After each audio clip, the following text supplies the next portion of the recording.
ऐसी नाम थे जो कि बाद में आते हुए दिखाई पड़े। तो एक चलिए 10 के दमदार ट्रेड्स में आपका स्वागत है। हमारे साथ शो में सेंट्रम ब्रोकिंग के नीलेश शाह जुड़ेंगे, मार्केट एक्सपर्ट अमित सेठ भी हमारे साथ होंगे, प्रकाशकाबा.com के प्रकाश काबा और राजेशसतपुते.com के राजेश सतपुते हमारे साथ बने हुए हैं पिछले शो से। और थोड़ी देर में हमारे साथ होंगे एलेक्सर इक्विटीज़ के डायरेक्टर दीपन मेहता। और ये शो आप देखेंगे मेरे और वीरेन के थ्रू। और मार्केट में इस समय देखिए लोअर लेवल्स से थोड़ी सी रिकवरी, और मार्केट ने वो जो हमने सुबह लेवल्स डिस्कस किए थे अभी के लिए वो डिफेंड किया है जोन। निफ्टी पर वो जोन जो था 17,800 17,850, वहाँ से आपने थोड़ा सा एक बाइंग नोटिस की होगी। और इवन बैंक निफ्टी में भी वो एक जो लेवल था 41,500 का, अभी के लिए बैंक निफ्टी ने डिफेंड किया है। और आज जो क्लियर मार्केट के लिए सपोर्ट फैक्टर है वो है रिलायंस करीब 1.25% ऊपर। लेकिन लोअर साइड पर जो दो बड़े बैंकिंग स्टॉक्स हैं ICICI बैंक और HDFC बैंक, उन्होंने थोड़ी सी दिक्कत मार्केट के लिए क्रिएट की है। मिड कैप मार्केट आज थोड़ा सा आउट परफॉर्म कर रहा है। रिजल्ट रिएक्शन आज बहुत ज़बरदस्त है दोनों साइड, और ख़ासतौर से अप साइड पर काफ़ी सिग्निफिकेंट अर्निंग्स रिएक्शन आपको दिखाई देगा कुछ स्टॉक्स में। ख़ासतौर से जो बात हुई थी हमारी टोरेंट पावर और PI इंडस्ट्रीज़। टोरेंट ने इनफैक्ट टेम्प्रेरी फ्रीज लगाया था और अब उसके बाद वापस थोड़ा और ऊपर आता हुआ ये F&O में करीब 10% से ऊपर इस समय स्टॉक ट्रेड कर रहा है। और उसके अलावा sector of the morning autos, Eicher Motors 3% ऊपर और TVS मोटर यहाँ पर भी करीब 3% की तेज़ी। वीरू जी, और अब एक बार आपकी स्क्रीन पे निफ्टी लिखी आई। आज अनुज ने सुबह सुबह जब सन 2000 की बात छेड़ दी ना, तो अभी हम इनफैक्ट चैट पे बात यही कर रहे थे, वो गुजरा जमाना क्या था, क्या सैलरी वहाँ करती थी वहाँ पे। लेकिन अनुज एक बात है, खुशी तब भी कम नहीं थी। वो सैलरी छोटी सैलरी थी ना, वो भी सुकून सेटिस्फेक्शन जो देती थी ना, गजब थी, उसमें भी पूरी ऐश थी। है मैं 2003 मुझे याद है अच्छी तरीके 2003 में मेरी 12,000 सैलरी थी वीरू, और कट आके हाथ में 9,600 रुपीज़ मिलते थे, मुझे याद है अच्छे से। लेकिन उस समय भी एक अपना एक अलग ही उस चीज़ का जलवा हुआ करता था, क्योंकि खर्चे नहीं थे ना, बाइक थी, बाइक से ऑफिस जाते थे और ऑफिस भी बहुत ज़्यादा दूर नहीं था। और बस हमको ना एक चीज़ से सुकून मिलता था, जो हफ्ते का लास्ट दिन है और उसका जो लास्ट फ्राइडे है, उसमें बस उतना पैसा होना चाहिए अकाउंट में कि हम उस समय TGIF जाते थे कि वहाँ जाएं और बस थोड़ा सा एंजॉय करके आ जाएं। उतना पैसा होना चाहिए बस अकाउंट में। तो क्रेडिट कार्ड वगैरह उस समय नहीं होते थे, मेरे पास तो नहीं होता था खास तौर से, तो लेकिन सुकून था उस समय भी बिल्कुल। एक इनफैक्ट वीरू इस पर एक पंकज उदास का एक बहुत प्यारी गज़ल है, सुनिएगा कभी, बहुत मज़ा आएगा उसमें। ओके ठीक है, क्या बोल कहते हैं अनुज इसके, बता दीजिए, सभी सुन लेंगे एक बार। देखिए वो था ना कि गुजरा मैं एग्जैक्ट लिरिक्स उसके थोड़ा सा भूल गया हूँ, मुझे जैसे याद आएगा मैं बताऊंगा। लेकिन मैं उसको कई बार सुनता हूँ, उसकी जो थीसिस है वो काफ़ी इंपॉर्टेंट है। ढूंढता हूँ एक वो भी था ज़माना, एक वो भी था ज़माना, एक वो भी था ज़माना, एक वो भी था ज़माना। ओके चलिए अभी खोजते हैं, लेकिन एक काम करते हैं, कॉल ले लेते हैं यहाँ पर। वो भी था ज़माना, एक इस पे लौट के आएंगे। लेकिन मार्केट्स अगर आप देखें करीब करीब 17,904 और बैंक निफ्टी 41,578 पे आके ट्रेड करता हुआ। और पैनल आपकी स्क्रीन पे है जो हमसे इस वक्त बातचीत करेगा। आपकी स्क्रीन पे इस वक्त नीलेश मौजूद हैं, अमित सेठ, प्रकाश काबा और राजेश सतपुते। नीलेश जी गुड मॉर्निंग, आपका कन्विक्शन ट्रेड इस वक्त का क्या रहेगा? दोनों very good morning to you. बिल्कुल देखिए, स्टॉक स्पेसिफिक काफी अच्छा मोमेंटम हमें देखने को मिल रहा है। सबसे पहले भारती एयरटेल इस पर्टिकुलर काउंटर में लॉन्ग करने की सलाह होगी। काफी बेहतरीन पिछले 5 से 6 ट्रेडिंग सेशन में जो कंसोलिडेशन हुआ था उसके पार निकल रहा है, और करंट लेवल पे इसे लॉन्ग करें। 795 तक का टारगेट यहाँ पे एक्सपेक्ट करके चल सकते हैं। 780 के आसपास स्पॉट में ट्रेड हो रहा है, एंड 770 के आसपास का यहाँ पे स्टॉप लॉस रखना होगा। तो भारतीय एयरटेल पहली प्रिफर्ड बेट होगी लॉन्ग साइड में। दूसरा होगा रिलायंस इंडस्ट्रीज। यहाँ पे देखिए कॉल ऑप्शन के जरिए खरीदारी करने की सलाह होगी। काफी लंबे समय बाद यहाँ पे रिवर्सल देखने को मिल रहा है। 2420 at the money call option जो 30 रुपीज के आसपास चल रहा है रिलायंस इंडस्ट्रीज का, उसे लॉन्ग करने की सलाह होगी। ऊपरी स्तरों पर 50 रुपए से लेकर 70 रुपए, 50 पहला टारगेट होगा, दूसरा टारगेट होगा 70 रुपए का। 30 रुपए के आसपास 2420 का कॉल ऑप्शन ट्रेड हो रहा है। यहाँ पे स्टॉप लॉस रखना होगा 15 रुपए के आसपास का। रिलायंस में देखिए तो देखिए मोमेंटम इंडिकेटर्स एंड ऑसिलेटर्स पे एक काफी अच्छा रिवर्सल हमें यहाँ पे स्पॉट होता हुआ नजर आ रहा है। और 200 एक्सपोनेंशियल मूविंग एवरेज जो लगभग 2500 के आसपास है, वहां तक का आपको हमें यहाँ पे देखने को मिल सकता है। तो दोनों ही स्टॉक्स में लॉन्ग साइड में ट्रेड होंगे। वही वाली है। रिलायंस पे याद रखिएगा बाय कॉल है आपकी, और सुबह से क्योंकि काफ़ी सारी रिलायंस पे कॉल होगी तो मुझे ये कहना ज़रूरी है, स्टिल डिस्क्लेमर, जो आप चैनल देख रहे हैं उसका स्वामित्व प्रबंधन रिलायंस इंडस्ट्रीज होल्ड करते हैं। It's a critical part for index. Anuj और मैंने जो भी चर्चा करी याद रखिएगा सिर्फ निफ्टी के प्रोस्पेक्टिव से करी, और ये कॉल्स जो दी गई हैं मेहमानों के द्वारा ये उनकी अगर आप देखें निजी राय है, लेकिन प्लीज़ अपनी एक राय अपने निजी वित्त सलाहकार की ज़रूर इंक्लूड करें। इस चैनल का स्वामित्व प्रबंधन रिलायंस इंडस्ट्रीज होल्ड करते हैं।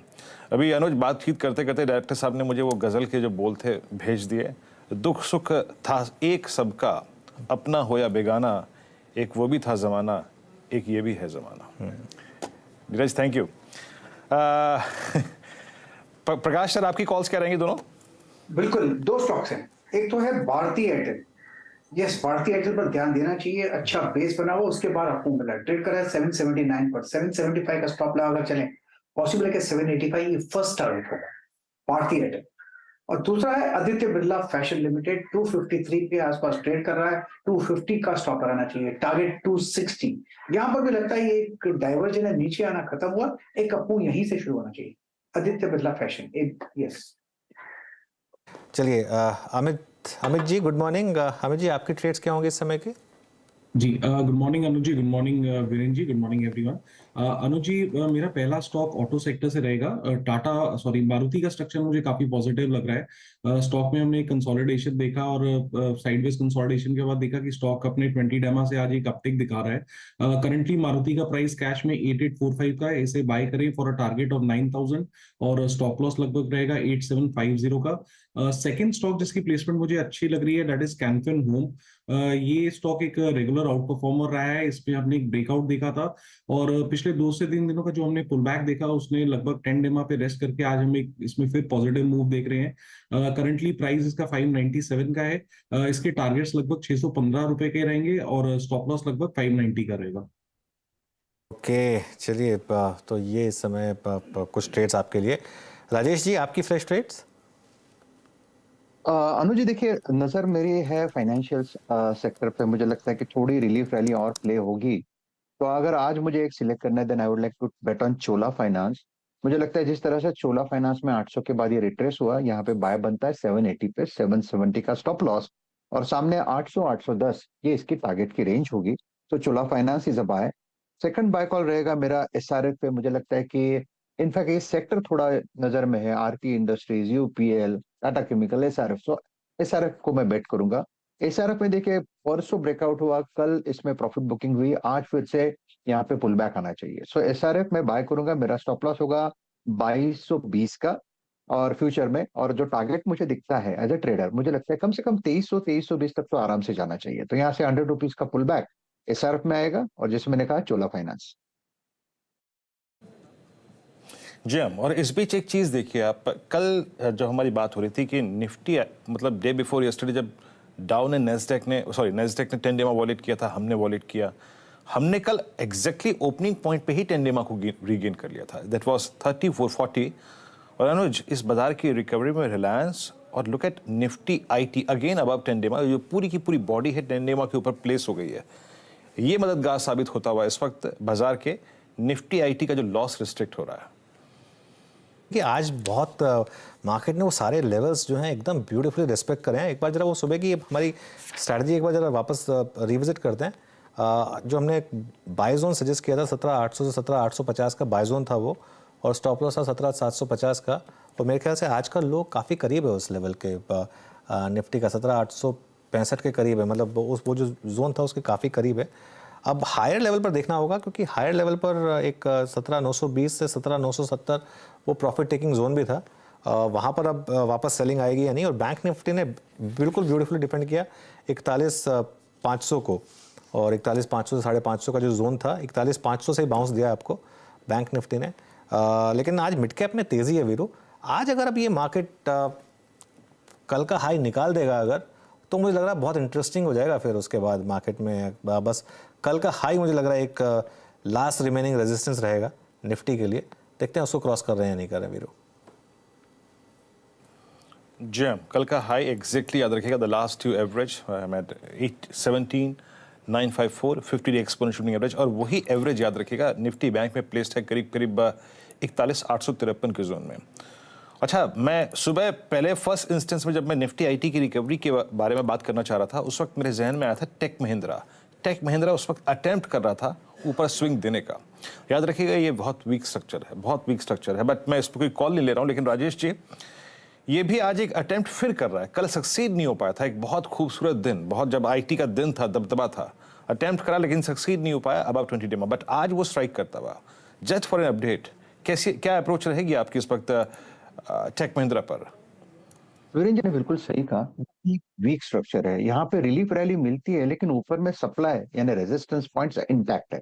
अगर आप फ्यूचर की बात करें तो इसके लिए इम्पोर्टेंट होगा 1030। अगर ये लेवल पास करता है, सरपास है, तब आप कह सकते हैं कि यहाँ पे थोड़ा और चलेगा, प्रोबेबली 30 रुपीज का एक नया टारगेट अनफोल्ड होगा।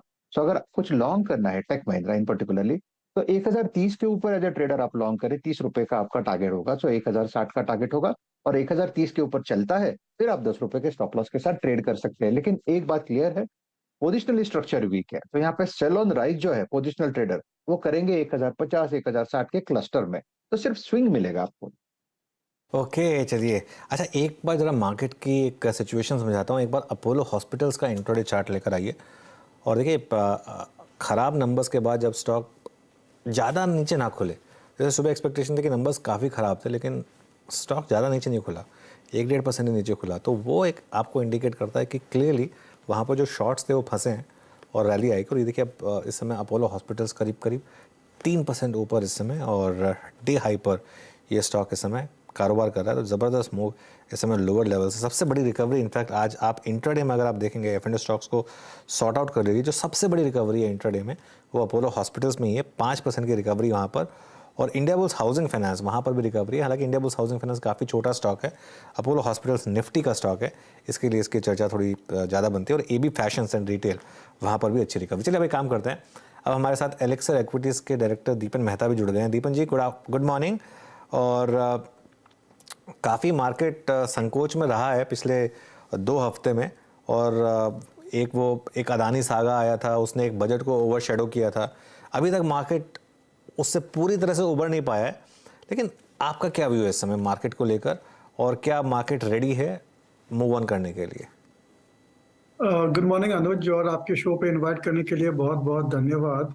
और मेरी टाइम में आई थिंक जैसे जैसे अडानी का न्यूज़ फ्लो बैक पेजेस पे चला जाएगा, और जो माइंड स्पेस है और जो न्यूज़ पे कंटिन्यूसली आता रहता है, जैसे जैसे वो कम होता जाएगा, आई थिंक मार्केट्स में रिकवरी आती जाएगी। एंड पीपल स्पेशली ट्रेडर्स, उनकी जो इंटरेस्ट है, उनकी जो सेंटिमेंट है वो इम्प्रूव हो सकती है, और market can certainly gradually build on these gains which we have got over the last few trading sessions or so.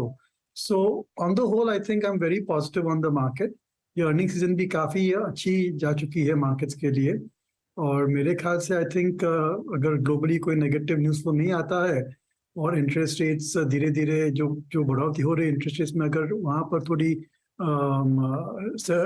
राहत मिल जाती है, then I think certainly index can go to new levels.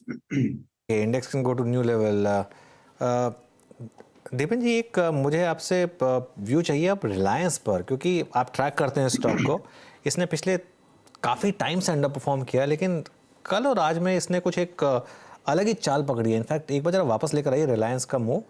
कल का move अगर आपको लग रहा था कि बड़ा है, तो आज का मूव और भी ज़बरदस्त 2% ऊपर है। देखिए पिछले 3-4 दिन का मूव हुआ, अब लोअर लेवल से करीब 5-6% की रिकवरी यहाँ पर, क्योंकि मार्केट का सबसे बड़ा स्टॉक है।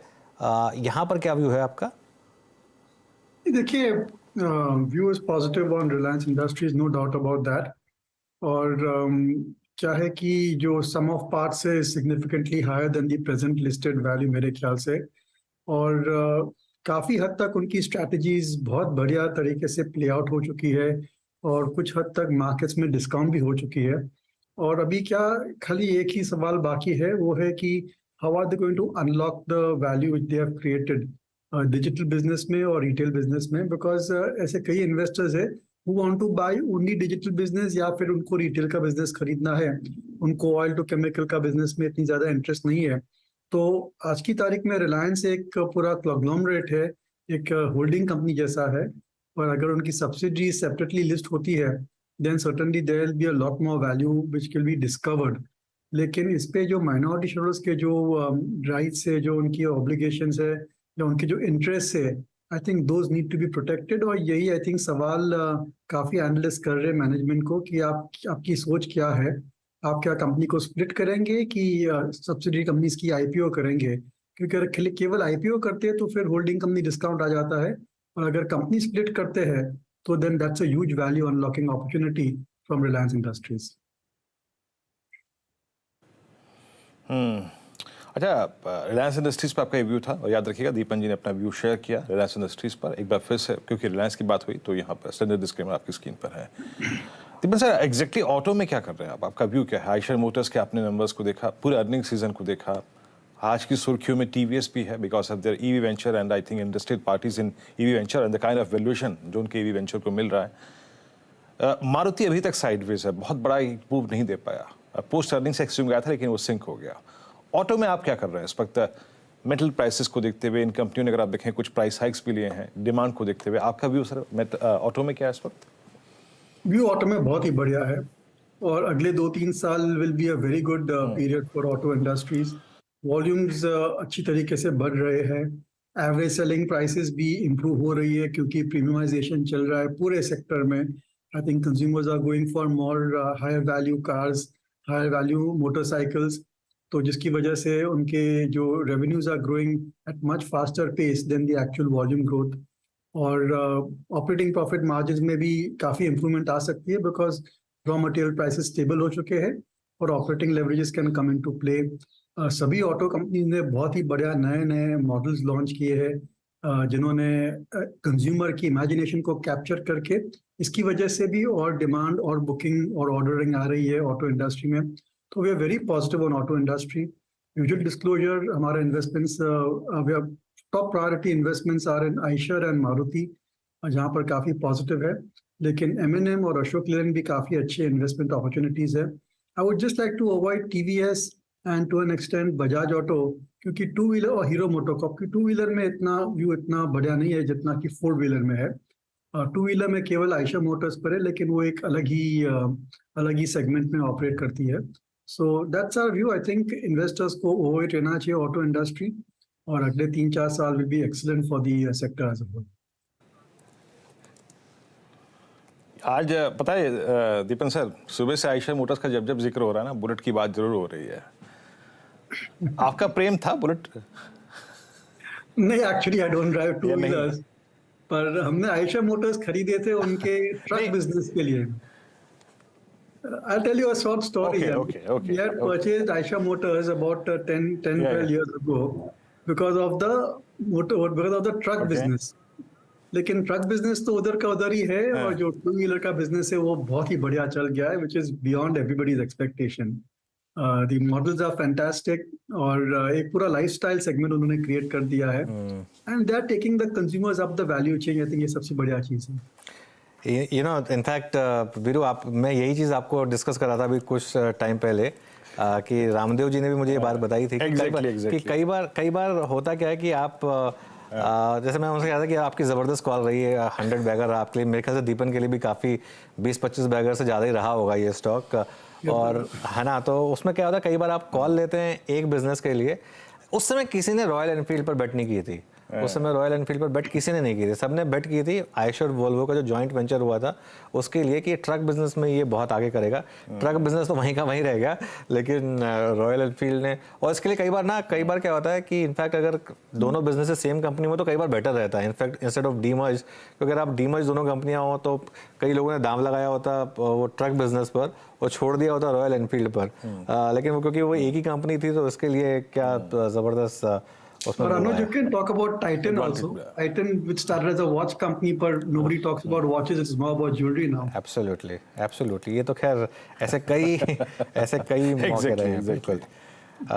दीपन, अच्छा मार्केट वापस ग्रीन में इस समय, लेकिन निफ्टी करीब 2 पॉइंट ऊपर, और एक अच्छा खासा मूव आपको इस समय दिखाई देगा इन स्टॉक्स में जो मार्केट को लीड कर रहे हैं। रिलायंस ऑब्वियसली लीड कर रहा है, लेकिन आईटी स्टॉक्स में लोअर लेवल से अच्छी खासी रिकवरी आपको दिखाई देगी। दीपन, एक व्यू मुझे वो चाहिए आपसे आईटीसी पर। अब यहाँ पर क्या व्यू बन रहा है? जिस तरीके की रैली हमने देखी है और ऑलमोस्ट वही पैटर्न जो लीवर में फॉलो हुआ था आई थिंक 2008-9 के बाद की वो जो रैली स्टार्ट हुई थी उसके बाद। ऐसा लग रहा है आपको आईटीसी ऑलमोस्ट अब सेम तरीके का व्यू दिखा रहा है? देखिए, आई थिंक आईटीसी से हम काफ़ी हद तक सरप्राइज है। I did not expect the stock to rally the way it has. Price to earnings multiple भी एक्सपैंड हुए हैं कंपनी में, लेकिन medium to long term view हमारा आईटीसी में इतना पॉजिटिव नहीं है। उसकी वजह यह है कि जो भी ग्रोथ रेट्स आ रही है आईटीसी में, जो आ चुकी भी है, it is more on the tobacco business. और टबैको बिजनेस में बहुत सारे इश्यूज है, बहुत सारे प्रेशर्स है, हेल्थ इश्यूज है, रेगुलेटरी इश्यूज है, टैक्सेशन इश्यूज है, और ये एक बहुत हद तक मैच्योर सेक्टर है। तो I would be a bit cautious on ITC, specially इतना स्टॉक रन अप हो चुका है। तो अगर कुछ वैल्यू अनलॉकिंग की पॉसिबिलिटी है, जैसे कि अगर if they are going to spin off the hotel business या फिर they are going to spin off the FMCG business, तो वहाँ पर थोड़ी इंटरेस्ट आ सकती है। But on the whole I think ITC जो है, they have not been able to make a success of their FMCG business. अगर आप देखेंगे आईटीसी की जो आरओआई है या फिर operating profit margin on the pure non tobacco FMCG business, that is lagging it's peer group companies, और ये एक डिसअपॉइंटमेंट रहेगी।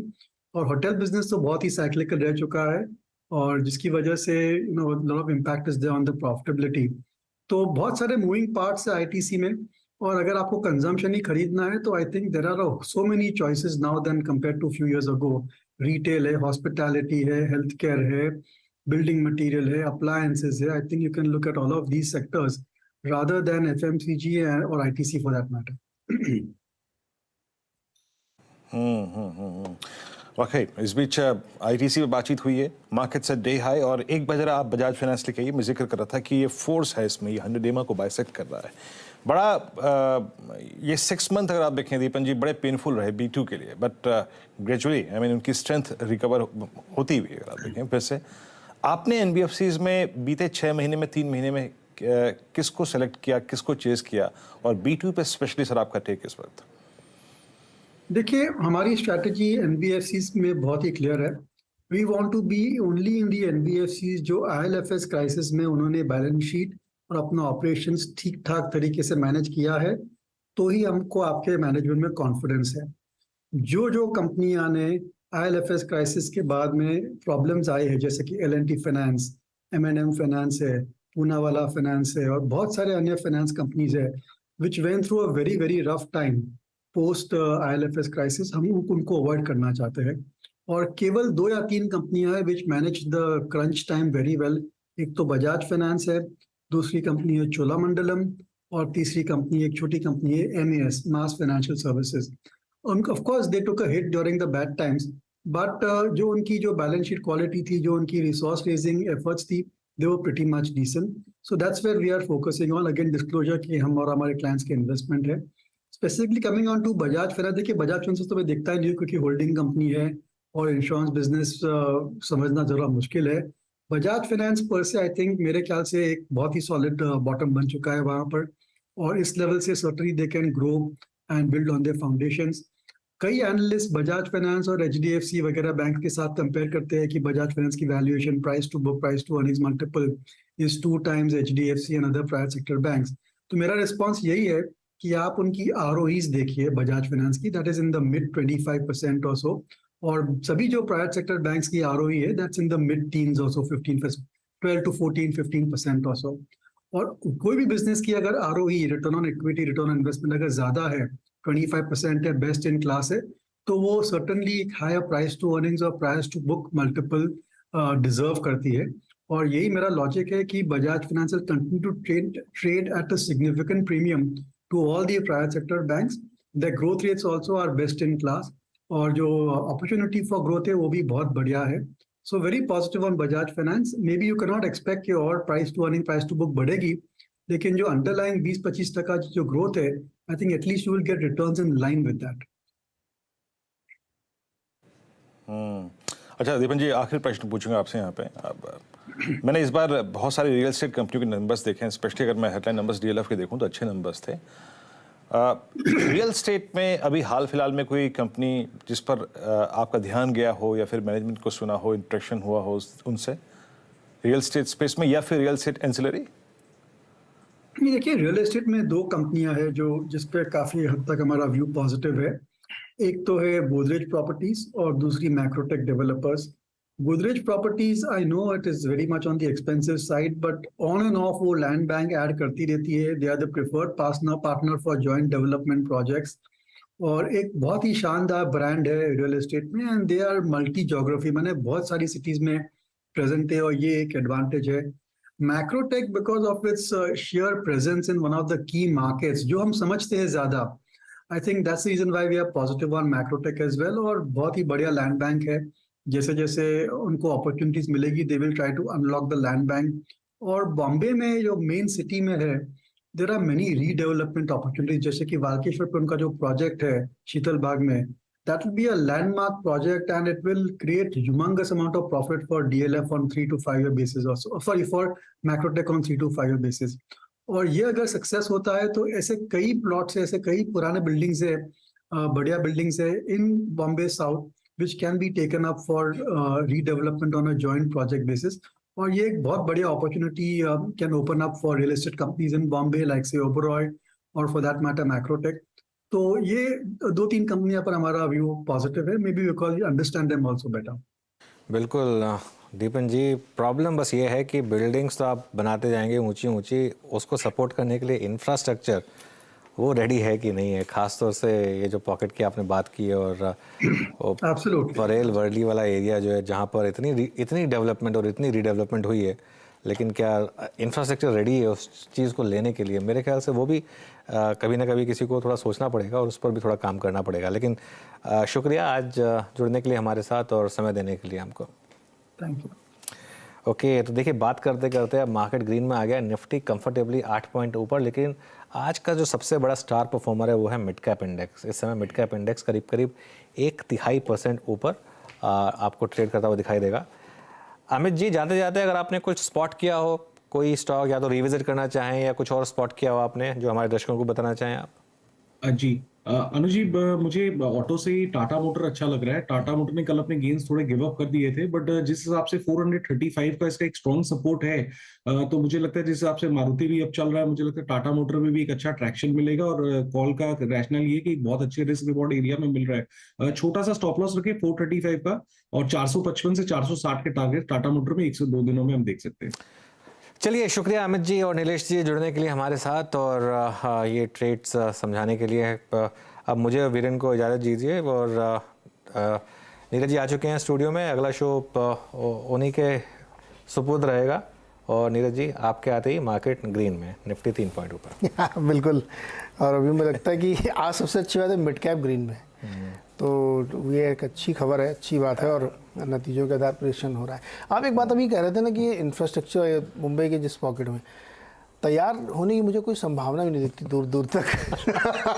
आई नो, वो प्रॉब्लम तो रहेगी कि मतलब चल कैसे रही है सिटी। मैं कई बार सोच के ना, मैं कहता हूँ कि जिसे कहते हैं ना, एक दाद देनी पड़ेगी। ये जिस तरीके से मतलब कोलैप्स इंफ्रास्ट्रक्चर में भी जिस तरीके से चल रही है। आप जिस इलाके में रहते हैं ना वो बहुत बेटर है। इस इलाके में आप सोच नहीं सकते कैसे हो रहा काम यहाँ पे। तो खैर देखते हैं, ये सब चीज़ें, ये ऐसे थोड़ी सपनों का शहर कहा जाता है, कुछ ना कुछ यहाँ होता ही रहता है। चलिए एक छोटा सा ब्रेक लेते हैं, ब्रेक से लौट के आगे फिर ट्रेडर्स हॉटलाइन शुरू करता है।